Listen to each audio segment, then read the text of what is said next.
Hi friends, welcome back to my channel. మళ్ళీ ఒక కొత్త వీడియోతో మీ ముందుకు వచ్చేసాను.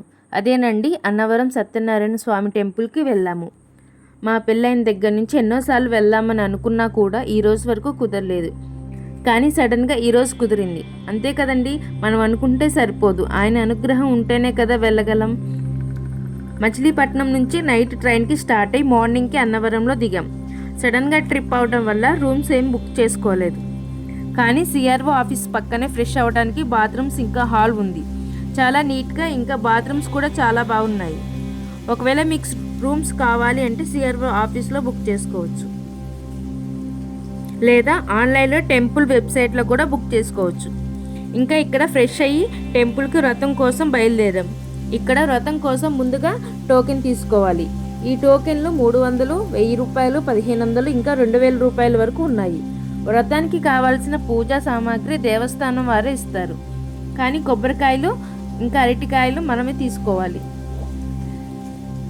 వీటికి బయట షాపుల్లో 180 ఇంకా లేదా 300 రూపాయలు తీసుకుంటున్నారు. మనకి 180 రూపాయలు సరిపోతుంది. ఈ ప్యాకేజ్లో 6 అరటికాయలు, 6 కొబ్బరికాయలు ఇస్తారు.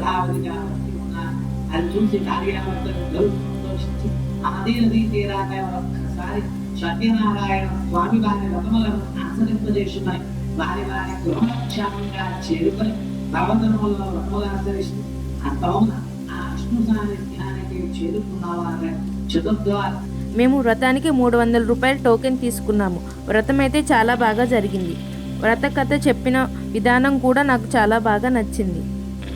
ఇంకా ఈ వ్రతం పూర్తయ్యాక ప్రసాదం తీసుకుని స్వామివారి దర్శనం చేసుకున్నాము.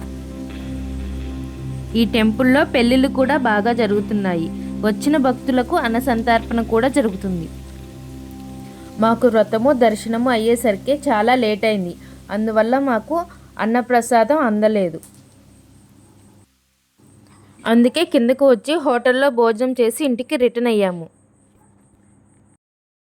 ఈ వీడియో మీకు నచ్చినట్లయితే లైక్ చేయండి, షేర్ చేయండి, కామెంట్ చేయండి. అలాగే నా ఛానల్ని సబ్స్క్రైబ్ చేసుకోండి.